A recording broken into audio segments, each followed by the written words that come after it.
Bonjour à tous et bienvenue dans cette nouvelle vidéo qui va consister donc à faire la belle révision de ce beau 1,3 litre CTDI de cette belle Opel Corsa qui a aujourd'hui 175 litres, qui peut être comme une Opel. Mais c'est qui est là. Quand au tableau de bord ça te dit inspection, tu sais ce que tu dois faire. En temps normal, tu vas à ton garage préféré et tu lâches un billet de 200. Voire un petit peu plus. Et là, notre but donc c'est de faire des économies. T'es prêt? J'ai toute ton attention. Allez, c'est parti, on va commencer ensemble. Donc, comme tu as dit tout à l'heure au début de la vidéo, notre but c'est pour pareil, c'est d'économiser de l'argent. Donc, on va avec la petite carte grise à notre petit vendeur de pièces préféré. On a à côté de chez nous.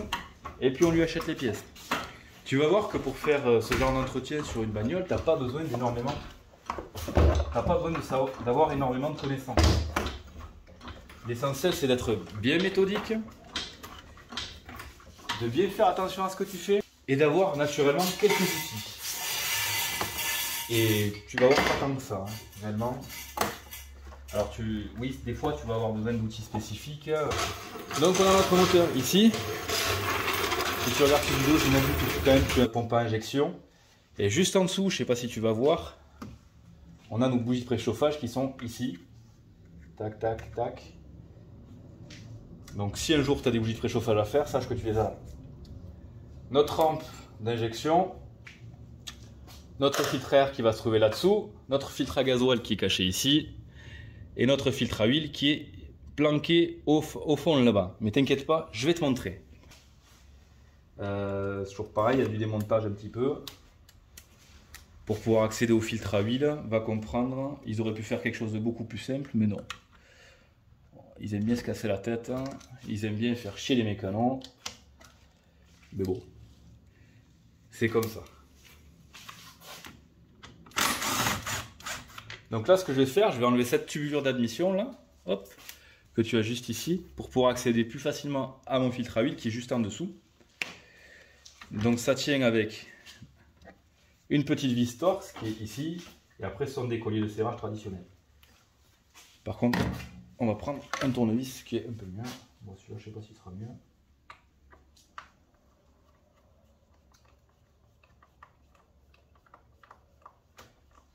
Tu vas desserrer tes colliers, et tu vas voir en plus ça va être plus pratique, comme tu as le filtre à air à faire, pour pouvoir accéder au filtre à air plus facilement. Pour pouvoir enlever le capot plus facilement. Donc, c'est pas plus mal. Hop. N'aie pas peur de tirer, c'est du plastique, c'est fantastique. Ça casse que s'il fait froid. Hop. Voilà, j'aurais peut-être pu dévisser le collier un petit peu plus fort, mais bon, même pas, il tourne super lourdement. Allez, on se décale ça sur le côté. Donc juste ici, tu as ton débitmètre d'air. Ça peut arriver qu'il tombe en panne, donc n'aie pas peur de le remplacer. Tu as deux colliers de serrage, tac tac, tu le débranches. Tu déconnectes, tu as un petit clips qui vient verrouiller ton connecteur. Tu le soulèves tout doucement. Tu appuies et tu le sors. Ça ne peut pas être plus simple. Et qu'est-ce que je vois? Notre filtre à huile, il est ici. Va comprendre, il est protégé par une cloche métallique. Et on peut voir qu'elle est pétée en fait, qu'elle est cassée ici. Il y a un petit point de fixation ici là qui est cassé. Et torx là, et là tu as un écrou de 10. Normalement. Cet écrou de 10 là, pardon, tu n'as pas besoin de l'enlever entièrement en fait. Juste tu le desserres, tu peux bouger ta cloche un petit peu comme ça et après elle sort. Oh là là. Ce que je vois en fait, je sais pas si tu vois l'empreinte là, ici elle est cassée. Donc il y a quelqu'un qui a dû forcer comme un âne. Ça se serre, enfin je te le montrerai tout à l'heure, mais ça se serre, tu l'approches à la main en fait, tu viens en contact et tu fais toc, et c'est tout. T'as pas besoin de le serrer comme un âne, absolument pas. Vraiment, là, quand on commence à faire une vidange, normalement, il est préférable de le faire avec un moteur chaud. D'accord, il y a des risques de brûlure, mais l'huile est plus fluide. Donc moteur chaud, on ouvre notre bouchon d'huile, hop, et on tire notre jauge à huile. Pour une meilleure vidange, pour vraiment enlever bien l'huile, on va desserrer notre filtre à huile pour vider tout ce qu'il y a dans la cloche. Hop, on le desserre, comme ça l'air passe. Toute l'huile qu'on va retrouver dans la cloche, parce qu'il y a toujours de l'huile, là normalement l'huile est montée en pression, là, comme je viens de démarrer en plus, donc toute cette partie-là est remplie d'huile. Donc on se la dessert, comme ça l'huile peut redescendre tranquillement au carter. Allez, on va procéder, maintenant que j'ai dévissé ça, on va aller mettre en vidange et après on s'occupera des autres filtres. Alors ça, c'est toujours le moment tant redouté. Surtout chez Opel. En fait, ils ont des... Chez Opel, c'est des empreintes Torx comme ceci. Enfin, moi, j'ai un trou, mais bon. L'éclat étoile. Et si c'est trop serré ou si il force trop, en fait, ça abîme l'empreinte. Et après, c'est la galère pour les desserrer. J'en ai vu même où on a dû sortir le bouchon au marteau ou au burin. Bref. Donc, on se met en appui. Un petit coup. Tac, bien sec, et comme ça on peut sortir le bouchon et on arrive à dévisser beaucoup plus facilement. Un petit coup, tac, bien sec comme ça. Et c'est parti pour la douche. J'attends vos verdicts. Est-ce que je vais en mettre à côté? Surprise. Tac. Donc comme il y a 30 secondes, j'avais desserré le filtre à huile, hop, je peux sortir ma cloche, j'ai mon filtre à huile dedans, il est en train de se vidanger tranquillement, et j'ai pas mis d'huile à côté, puisque l'huile est restée dans sa cloche. Oh, elle est pourrie. Vous voyez, tout est vide, et j'en ai pas mis partout, et là je suis sûr d'avoir une bonne vidange. Du moins un bon remplacement de l'huile. Allez, pour sortir donc notre filtre à air, c'est pas bien compliqué, pareil. Une vis Torx ici, une ici, une ici. Et on le sort. Quel état ça va se trouver? Ah, j'ai une vis derrière. Pardon, il y a 4 vis.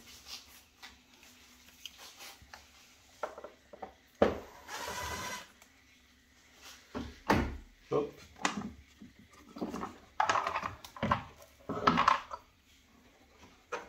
Et ça nous permet d'accéder à notre filtre à air qui est pas trop dégueu. C'est un pré-filtre et non, c'est pas si dégueu que ça. Ah non, si, en fait, si, c'est dégueulasse. Il est dégueulasse. Donc, voilà pourquoi il est important de le remplacer dans les pas d'entretien qui sont prévus. Je sais pas, certains ça va être tous les 40 000, d'autres tous les 60 000, ça dépend vraiment. Et tant qu'on est là, souvent, hop, on va retrouver de la merde qu'on a aspirée.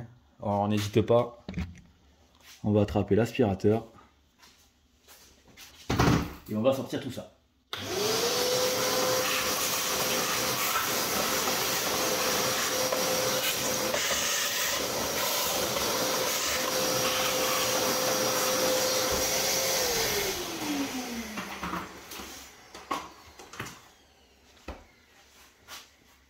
Maintenant qu'on a fait ça, on va pas se remettre le filtre à air de suite parce que juste derrière, je sais pas si vous voyez, on a notre filtre à gasoil. Là, c'est maintenant que les choses sérieuses commencent. Le filtre à gasoil, ça fait souvent peur. Souvent, on a peur de le remplacer soi-même. Déjà parce qu'on s'en met partout, parce que ça pue, parce qu'il y a des petits clips à la con qui peuvent casser quand on essaye de sortir les durites de gasoil. Et parce que le plus souvent aussi, on va avoir du mal au redémarrage. Il va falloir que le système se purge un petit peu. Donc on va avoir tendance à vouloir tirer sur notre démarrage. Ce qui est normal. Bon, les 3 quarts du temps, en fait, on a une pompe ce qu'on appelle une pompe de gavage, c'est-à-dire qu'à la mise du contact, on va avoir une pompe qui va démarrer et qui va venir gaver notre circuit à carburant pour venir alimenter notre filtre à gasoil, notre rampe injection. Et après ça partira au retour une fois que c'est bien rempli. Allez, on va l'attaquer, je change la pile et je reviens. Alors pour ces clips, sur ces filtres à gasoil, le système c'est vraiment très con. Je sais pas si vous voyez là. Donc on va venir appuyer d'un côté et de l'autre pour pouvoir sortir notre durite de gasoil ici. C'est vraiment un système très con, ils auraient pu faire des amplis que plus simples où on appuie dessus avec les deux doigts là. Mais bon, ça sort bien quand même. Alors on a une vis de maintien qui est juste derrière. Juste ici qu'on va devoir sortir.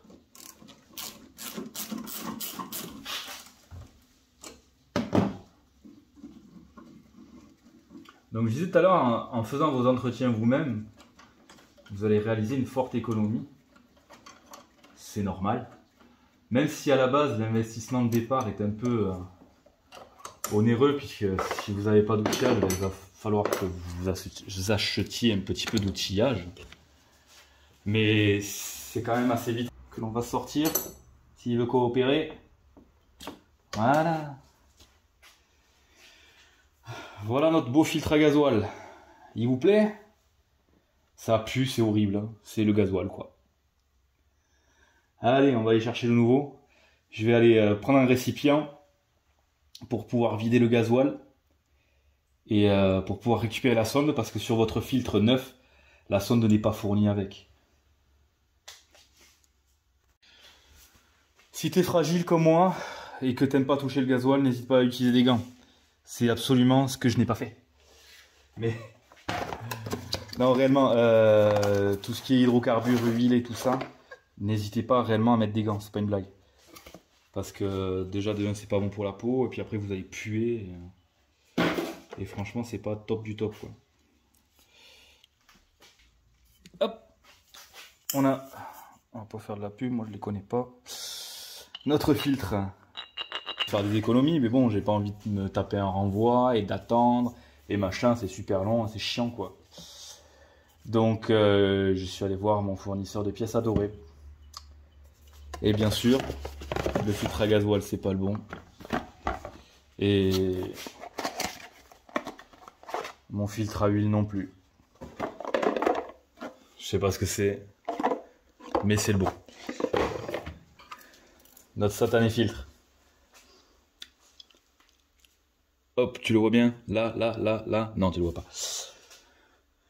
Donc comme je disais, on pensait à récupérer notre petit capteur d'humidité. Et sur notre vieux filtre, comme c'est un système un petit peu à la con, eh bien on récupère ceci. Je sais pas si tu le vois bien. Donc ça, faut être super minutieux parce que le but c'est pas de les casser en fait, c'est ce qui va venir verrouiller ton clips. Et ça, c'est un petit peu la merde à sortir. Enfin, c'est un petit peu la merde, faut vite le dire quoi, mais bon. Voilà, hop, je t'en sors un comme ça. Et le deuxième pareil, qui va vraiment tout doucement pour pas te l'éclater. Tac. Et une fois que tu as fait ça, tu pourras tranquillement te le mettre sur ton nouveau filtre à gasoil. Alors il y a deux teams, il y a une team qui remplit les filtres à gasoil avant, d'autres qui les remplissent pas. Moi je suis plutôt du style à ne pas les re-remplir. Pour une raison simple, c'est qu'on a un filtre, on a du gasoil qui est souillé en fait quand on va le récupérer, donc bon, il y a un fil, c'est fait pour, donc je le récupère pas. T'as un gros, un petit, pareil pour ça, donc tu le mets au bon endroit. Et tu as vu, ça se clipse aussi facilement que ça s'enlève. Tu as vu, j'ai mis des gants. Hein, parce que le gasoil, ça fait pas plaisir pour les doigts non plus, ça pue, c'est horrible. Et puis voilà, une fois que tu as remis tout ça, ben, tu n'as plus qu'à te le remettre en place. Comme tu l'as enlevé. Pareil, même histoire.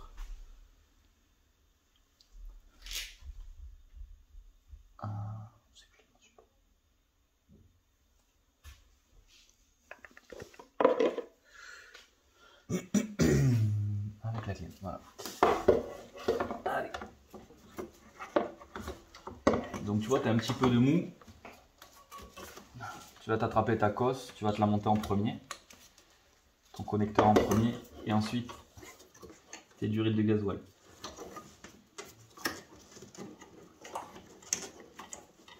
Alors, normalement, tu peux pas te tromper. Hein. Ils ne peuvent aller que dans un sens. Hein. Tu peux pas intervertir clac, les deux. Clic. Hop. Et voilà.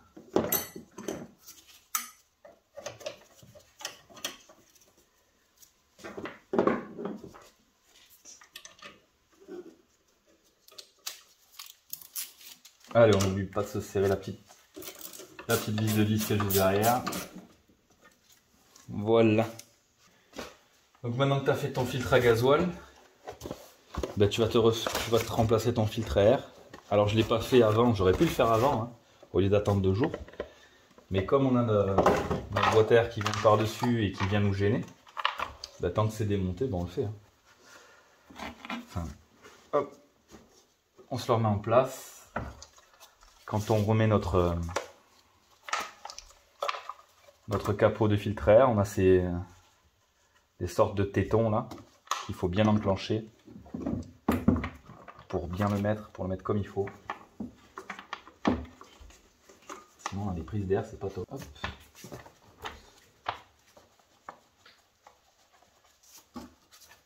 C'est parfait.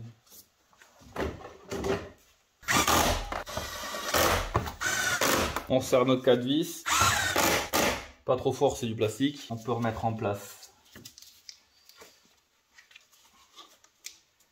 notre broche pour le débitmètre.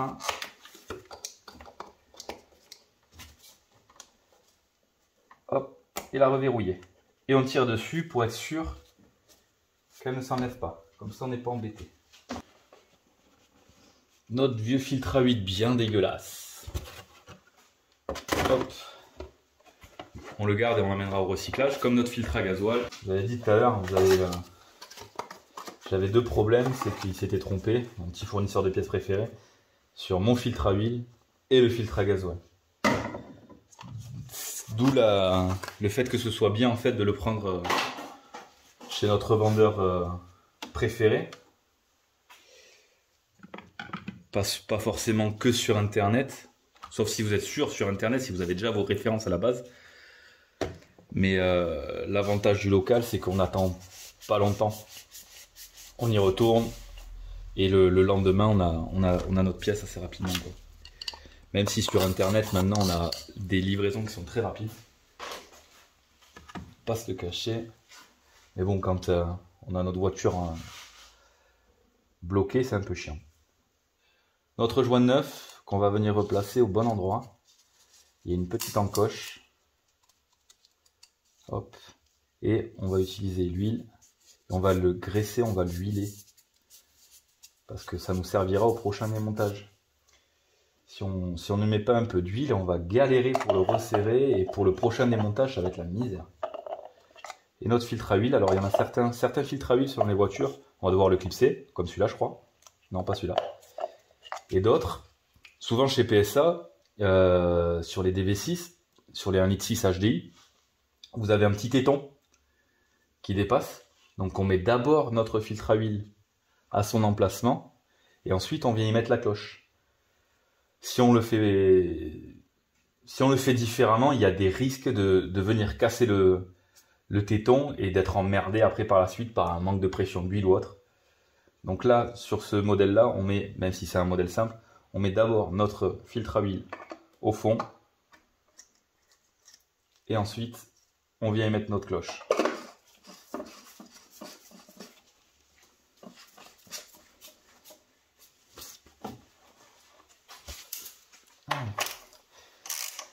Et là pareil, sur ta cloche, tu as un couple de serrage et 3/4 du temps c'est 20 newtons. Donc c'est-à-dire pas grand chose quoi. En gros, le plus simple, tu la mets en contact. On va pas tarder à y arriver d'ailleurs. Voilà, tu la mets en contact. Hop, tu prends 2 doigts comme ça, tu fais tac. C'est bon. Ça suffit largement. Et tu seras pas emmerdé. Donc j'ai remis mon filtre à huile. Hop, juste ici. C'est dégueulasse. Un petit coup de chiffon par-dessus, juste histoire de faire plus propre. Bon, malgré la cloche cassée, ça m'a pas dérangé plus que ça. Là, que l'empreinte soit cassée, là, ici. Ça m'a pas plus dérangé pour la serrer ou autre. Hein. Donc, ça va. Sinon, j'aurais dû la remplacer, mais là, c'est bien. Sur notre beau bouchon, on pense à y mettre naturellement un joint neuf. Là-dessus, c'est un petit joint de torique que l'on vient mettre au fond du bouchon. Bon, ça se retrouve assez facilement. Chez certaines marques, on est obligé de remplacer directement le bouchon. Là, le mien était usé, mais ça ira encore largement. En fait, il est surtout usé sur l'empreinte, mais comme ça c'est pareil, ça se serre pas non plus. Tac, voilà, c'est serré. Ça se serre pas trop fort non plus. Il faut le serrer suffisamment. On le serre pas comme un âne, comme certains font. Là, on va s'attaquer à la partie la plus critique, mais vraiment la plus critique. C'est quand t'as pas d'entonnoir. Pareil, quand tu vas chez ton revendeur de pièces, demande la bonne huile. Chaque type de moteur a besoin d'une huile spécifique parce qu'il ne va pas y avoir les mêmes détergents. Il y a plein de choses qui vont... Enfin, je suis pas un professionnel de l'huile. Certains vous en diront bien plus que moi. Mais il y a des normes à respecter. Alors souvent les normes, là-dessus on les voit pas, mais on va les avoir en bas.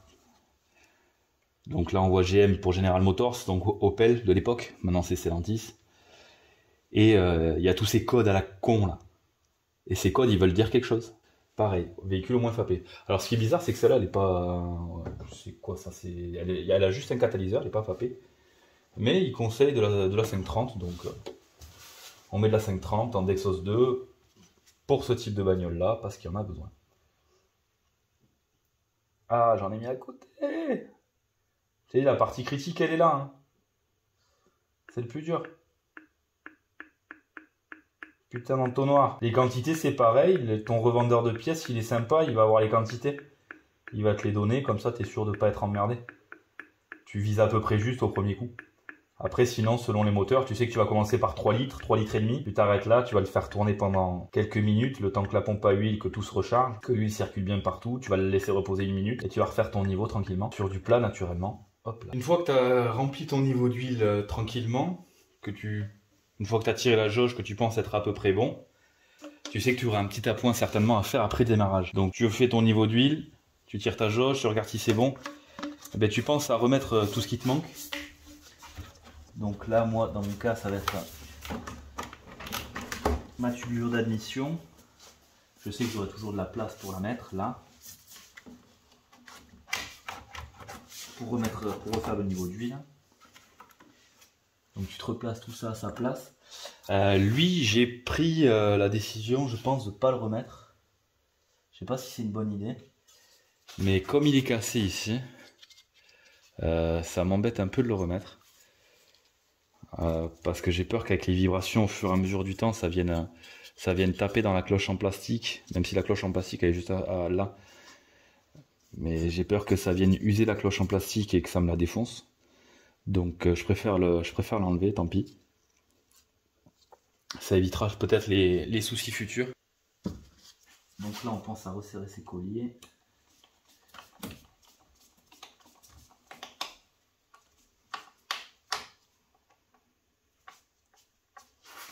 Allez.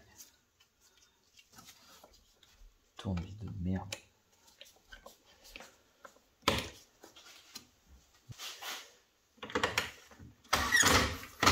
Allez, voilà, pour cette partie-là, c'est bon. Donc maintenant, ce que je vais faire, on va remettre notre joli cache. Il ne nous gênera pas pour la suite des opérations. Et maintenant, on va se mettre directement au volant. On va réamorcer tranquillement le filtre à gasoil. Pour réamorcer le filtre à gasoil, c'est simple, normalement, c'est une pompe de gavage. Donc tout ce qu'on a à faire, c'est mettre le contact. Je ne sais pas si on arrive à entendre le bruit. Voilà. En fait, derrière, il y a notre réservoir.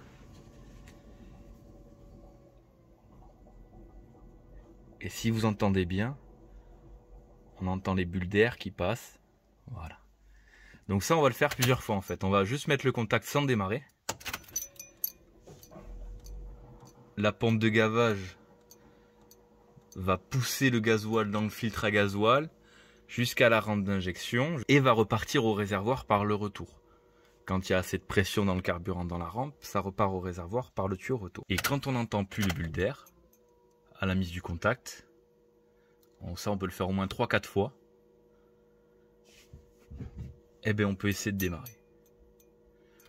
On laisse bien la pompe bien s'amorcer, hein. On prend le temps. Parce que si ça se désamorce, après c'est la misère à réamorcer, vraiment. Donc on n'hésite pas à le faire 3-4 fois, voire 5 fois, pour être sûr. Moi j'entends plus le bulle d'air, donc je sais que là au prochain démarrage ça va démarrer, ça va tenir, il n'y a pas de souci. On attend qu'elle s'éteigne, et dès qu'elle est éteinte, je démarre. Hop.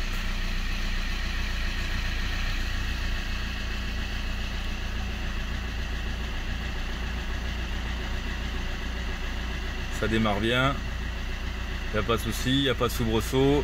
Je sais qu'elle va pas caler parce que j'ai bien purgé le système de gasoil en donnant plusieurs coups de clé sans démarrer. Donc la pompe de gavage a bien poussé le gasoil, donc je suis sûr là je ne serais pas emmerdé. Ce qu'on peut faire, on la laisse tourner une petite minute et une fois qu'elle a tourné une petite minute, on va couper. Et on va contrôler, voir si on a des fuites. Mais bon, là, je sais qu'il n'y a pas de fuite, puisque voilà, sinon ça aurait calé directement. Voilà, notre filtre à gasoil. Bon, il y a nos durites de gras, mais parce qu'elles étaient déjà grasses avant, je ne les ai pas nettoyées. S'il y avait une fuite, on aurait eu du gasoil réellement partout. Donc là, ça fait une petite minute qu'elle tourne. On peut couper. On laisse reposer une minute ou deux et on va recontrôler. Les Opel, normalement, on peut enlever l'inspection assez facilement, en fait, en restant appuyé et en mettant le contact. Voilà, on voit les barres qui s'affichent. Normalement, elles vont descendre ou pas, je ne sais pas. Et au prochain coup de clé, ça devrait s'éteindre. Hop.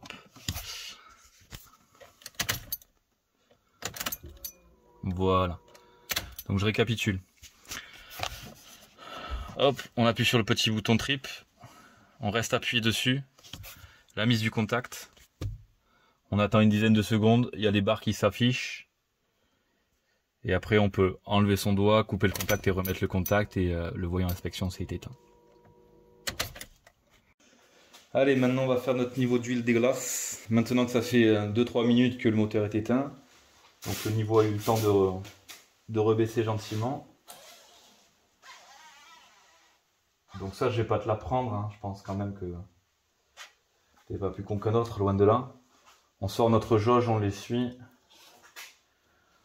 On la replonge bien au fond. Hop, on se la ressort. Et là, je sais pas si tu arrives à voir, je suis à un peu moins de la moitié. Donc je sais que je vais pouvoir rajouter à peu près un petit demi-litre. Selon les véhicules, ça change, mais là, je sais que chez Opel, c'est à peu près 1 litre du Minio Maxi. Donc tu rajoutes petit à petit, verre par verre, jusqu'à atteindre le niveau maxi. Après, ne monte jamais au-dessus du maxi, surtout sur un moteur turbo, si tu veux pas casser ton turbo ou autre. Parce que ça va être ton turbo qui va t'avaler ton huile. Et ça, c'est pas top du tout. Allez, on va se lâcher là-dessus. J'espère que cette petite vidéo simple, mais avec plein d'explications, j'espère que j'ai pas été trop saoulant comme d'habitude. Je donne plein d'infos, je sais pas si ça peut t'aider, mais c'est le but à la base. Pareil, ça t'a plu, mets un petit pouce en l'air, ça me fait plaisir. Manière à vous de pouvoir me dire merci assez facilement. Si vous avez des réflexions à faire sur ce type de moteur ou quoi, n'hésitez pas à me les marquer en commentaire. Je prendrai note parce que c'est, comme je dis, on n'a pas la science infuse. Le but de ces vidéos, c'est juste de vous faire économiser de l'argent, toujours pareil. D'essayer de taper à l'économie, surtout quand on voit le prix des révisions. Juste les révisions simples comme ça, c'est au moins de 200 à 300 balles. Là, réellement, j'en ai eu pour aller moins de 100 balles de pièces. Donc, c'est super intéressant et c'est réellement à la portée de tous, vraiment. Donc, n'hésitez pas à vous lancer. Vous avez vu, c'est super simple. J'ai essayé de vous donner un maximum d'informations, mais sachez que sur les autres voitures, c'est à peu près pareil. Même si vous n'êtes pas du métier, si vous avez juste un petit peu d'outillage, moi, j'en ai pas énormément. D'ailleurs, si certains m'entendent ou me voient, contactez-moi. Mais bon, avec le peu que j'ai, j'arrive à faire pas mal de choses. Et si ça peut vous aider à vous, moi ça me fait plaisir surtout, parce que le but de YouTube c'est de partager un maximum, de partager son savoir, ses connaissances, Même comme je dis, j'ai pas la science infuse, je ne connais pas tout loin de là. Mais sur ma petite expérience d'une quinzaine d'années, je pense être capable de répondre à pas mal de questions. Allez, sur ce, je vous fais des bisous, je vous dis à bientôt. Ciao. Je te l'ai déjà dit, mais l'huile, la vieille, tu la jettes pas dans les égouts. Tu la recycles.